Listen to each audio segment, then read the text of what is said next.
Say cheese. Ooh, pretty girl. The cutest dark skin in the world, ain't you, bae? You the princess? You run shit? Okay, that's what I'm talking about.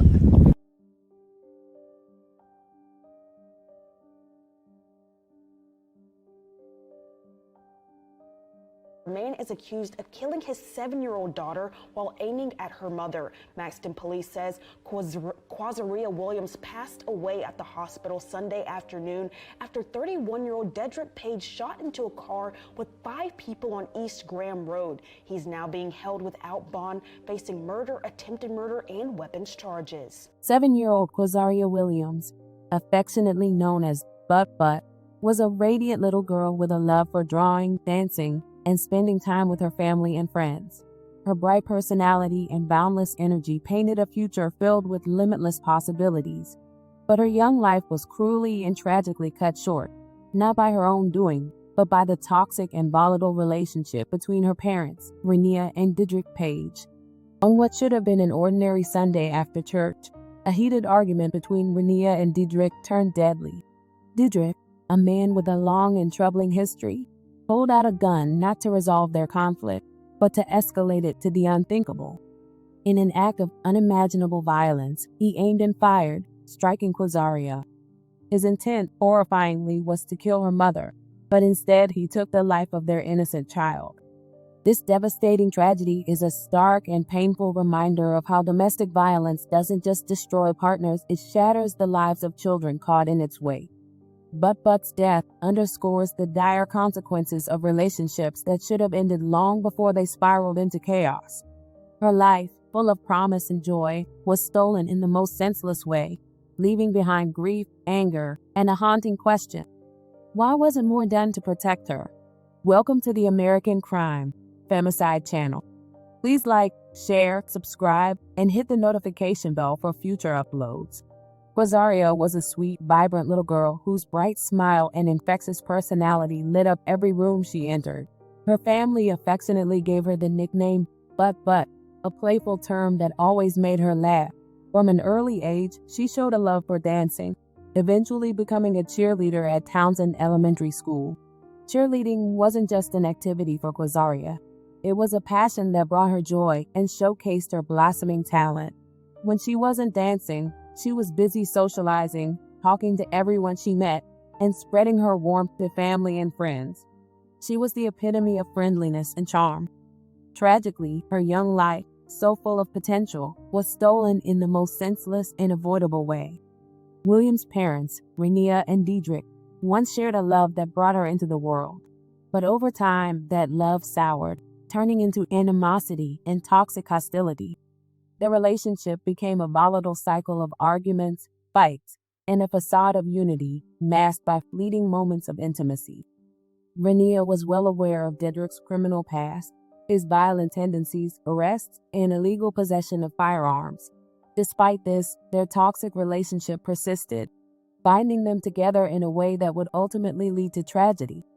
Dedric, recently released from jail, acquired another gun despite being prohibited from owning one, setting the stage for disaster. On November 10, 2024, the simmering tensions between Renea and Dedric reached their boiling point. Outside a church, with Williams and others in the car, Dedric aimed his gun at Renea during an argument. As Renea ducked to avoid the bullet, it struck the most innocent victim of all, Qua'Zariya. Dedric fled the scene, leaving Renea to flag down a police officer as her daughter lay critically injured. Williams was rushed to the hospital, but the injuries were too severe. She tragically passed away, leaving a void that can never be filled. Dedric was later arrested and informed that his actions had killed his own daughter. Saw her, the child in his arm, in the mother's arm. She placed him down. He started first aid. I started talking with the driver and the passenger to get lookout information. First brought him in, I don't think he was aware that the child had expired or passed. But at some point, he realized what happened and it hit him hard. Page now faces charges including first-degree murder, attempted first-degree murder, and possession of a firearm by a felon. During his arraignment, the judge rightly denied him bond. Mr. Page, your bond in possession of firearm by felon is set at $100,000 secured. That's going to remain the same. You have no bond in the first-degree murder. There is no true justice in cases like this. A sweet, vibrant little girl's life was ripped away due to the selfish and reckless actions of an adult who prioritized his rage over her safety. While Dedric will likely spend the rest of his life in prison, it does nothing to undo the irreparable harm he caused. Qua'Zariya deserved to grow up, to dance, to cheer, and to live a life full of joy and opportunity. Instead, her life ended in unimaginable tragedy. On November 24th, Williams' family and friends gathered at her school to say their final goodbyes. It was a heartbreaking farewell to a life ended far too soon.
It was a heartbreaking farewell to a life ended far too soon. As her loved ones continue to grieve and prepare to relive the pain during Dedric's trial, they need all the support and strength they can get. Please keep them in your thoughts and prayers. May Qua'Zariya Williams rest in peace. Her light gone far too soon, but never forgotten.